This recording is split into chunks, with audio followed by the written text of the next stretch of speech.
അല്ല, ഞാൻ അറിഞ്ഞു ശരത്തിന് ഒരു വലിയൊരു സിദ്ധി ഉണ്ടെന്നറിഞ്ഞു. അതായത് ഏത് പാട്ട് എടുത്തിട്ട് മ്യൂസിക് ഡയറക്ടർ ചോദിച്ചാലും അത് പറയും എന്ന്.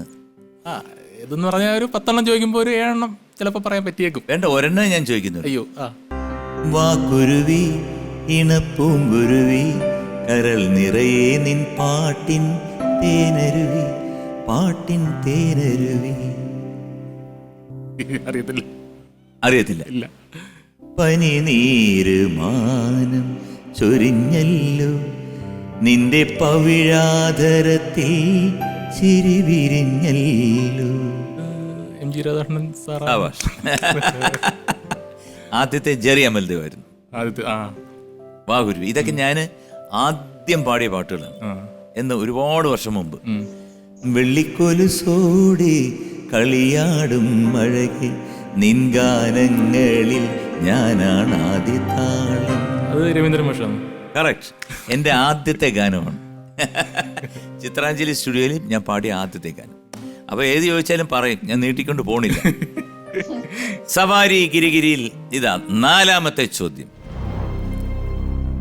ഇവയിൽ എന്ത് പറഞ്ഞപ്പോഴാണ് ഈ ചിത്രത്തിൽ ചന്ദ്ര കൈ അനക്കിയത്? നിന്റെ കുടുംബം ഞാൻ കുളം തോണ്ടും.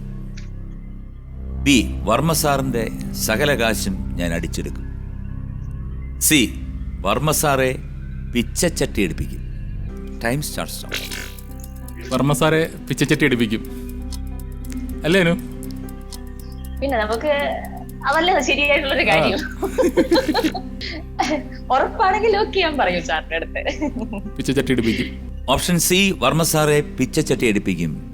എന്നെ എടുത്തിട്ട് പൂട്ടി വരിഞ്ച് മുറുക്കി. പിന്നെ ഇത്രയും നേരം ഞാൻ ഇരുന്നപ്പോഴത്തേക്ക് ശരത്തിന് ആ ടെൻഷനൊക്കെ ഒന്ന് മാറിയില്ലേ? അല്ലെങ്കിലും എനിക്ക് ടെൻഷൻ ഇല്ലായിരുന്നു. സാറിന്റെ കാര്യം എന്ന് പറഞ്ഞാലേ, നമ്മളിപ്പം ബാക്കിയുള്ള ഗായകരുടെ കൂട്ടല്ലേ എനിക്ക് ഫീൽ ചെയ്യുന്നത്. നമ്മുടെ സ്വന്തം വീട്ടിലുള്ള ഒരാളുടെ കൂടെ ഇരിക്കുന്ന പ്രോഗ്രാം കാണുമ്പോഴും അങ്ങനെ തന്നെ നമ്മള്. അനുവിന്റെ ഇപ്പൊ സ്റ്റുഡിയോയിലാണോ അനു ഇരിക്കുന്നത്?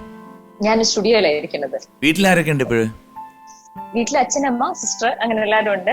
എല്ലാവരും സുഖമായിരിക്കുന്നു. പിന്നെ എനിക്ക് കുറെ പൂച്ചക്കുട്ടികളുണ്ട്. ഓ, അത് ശരി. അതെ, ഞാൻ പക്ഷെ യൂട്യൂബ് ചാനൽ എന്ന് പറഞ്ഞ ഒന്ന് കാറ്റ്സിനെ മാത്രം വെച്ചിട്ടുള്ള ഇതാണ്, കുക്കിംഗ് ഒന്നും അല്ല. അപ്പം ചില കാര്യങ്ങളൊക്കെ വേണ്ടേ? പിന്നെ വല്ലവരും കണ്ടുവച്ചിട്ടുണ്ടോ? ഉണ്ടോ എന്ന് ചോദിച്ചാലുണ്ട്, ഇല്ലേ എന്ന് ചോദിച്ചാൽ ഇല്ല എന്നൊക്കെ പറയാം. അത് ആദ്യത്തെ മാത്രമാണ് ശരി. ഉണ്ട് എന്നുള്ളതാണ് ശരി. സി, വർമ്മ സാറിനെ പിച്ചച്ചട്ടി എടുപ്പിക്കും എന്നാണ് ഉത്തരം. ഉത്തരം ശരിയാണ്. Congratulations. Very good, very good, very good. അപ്പൊ അങ്ങനെ 4 ചോദ്യത്തിനും അനു നിങ്ങളെ ഹെൽപ്പ് ചെയ്തു. നല്ല മനോഹരമായിട്ടൊരു പാട്ടുപാടി. അങ്ങനെ എല്ലാ വിധത്തിലും വളരെ സന്തോഷകരമായ ഏതാനും നിമിഷങ്ങൾ അനുവിൻ്റെ ഇന്ന് നമുക്ക് കിട്ടി. വീണ്ടും ഒരിക്കൽ കൂടി ഞാൻ അനുവിന് എല്ലാ നന്മകളും ഉണ്ടാകട്ടെ. ദൈവം അനുഗ്രഹിക്കട്ടെ. God bless you. So thank you for coming and participating in പറയാം നേടാം പണം നേടാം. അനു താങ്ക്സ്, ഒരുപാട് താങ്ക്സ്. സന്തോഷം. അനു നിങ്ങളെ സഹായിച്ചു. ലക്ഷ്മി നിങ്ങളുടെ ഭാര്യ നിങ്ങളെ സഹായിച്ചു. ഇനി അടുത്ത രാജമാണിക്യം എന്ന സെക്ടറിൽ കയറുകയാണ്. ഇതിൽ സഹായിക്കാൻ ആരുമില്ല. ഓക്കെ അല്ലേ? രാജമാണിക്യം. ഈ ചോദ്യത്തിനും കൂടി ഉത്തരം നൽകിയാൽ താങ്കൾക്ക് 20,000 രൂപ സമ്മാനമായി ലഭിക്കും. ഓക്കെ? ഇതിന് 10 സെക്കൻഡേ ഉള്ളൂ. അതിന് മുമ്പ് പറയണം. ചോദ്യം ഇതാ. ചന്ദ്രലേഖ എന്ന ചിത്രത്തിന്റെ കലാ സംവിധാനം നിർവഹിച്ചിരിക്കുന്നത് ആര്? Time starts now. ഏറ്റവും പറഞ്ഞ അറിയത്തില്ല. അതല്ലേ ഞാൻ പറയാം. ബോബൻ എന്ന് പറഞ്ഞൊരാളെ എനിക്ക് അറിയത്തുള്ളൂ ആകെ. വളരെ വിഷമമുണ്ട്. കാരണം ഈ 10 സെക്കൻഡില് കലാസംവിധായകൻ 1 സെക്കൻഡ് ആലോചിക്കാമായിരുന്നു. അതായത് പ്രിയദർശന്റെ എല്ലാ പടത്തിന്റെയും കലാസംവിധായകൻ ആരാണ് എന്ന് ആലോചിക്കാമായിരുന്നു. ആരാണ്? പ്രിയന്റെ കാലാപ്പാനി, അത് ഇത് വന്ദനം, അതുപോലെ തന്നെ ഒരുപാട് അന്യഭാഷാ ചിത്രങ്ങൾ, ബാഹുബലി തുടങ്ങി. ആരാണ്?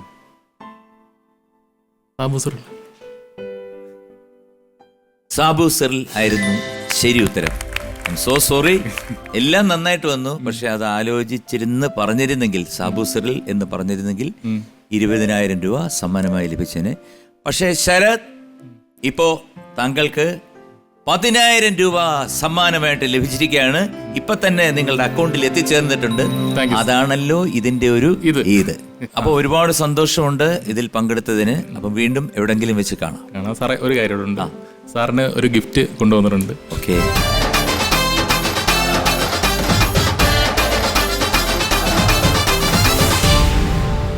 വളരെ നന്നായിട്ടുണ്ട് ശരത്. Thank you sir.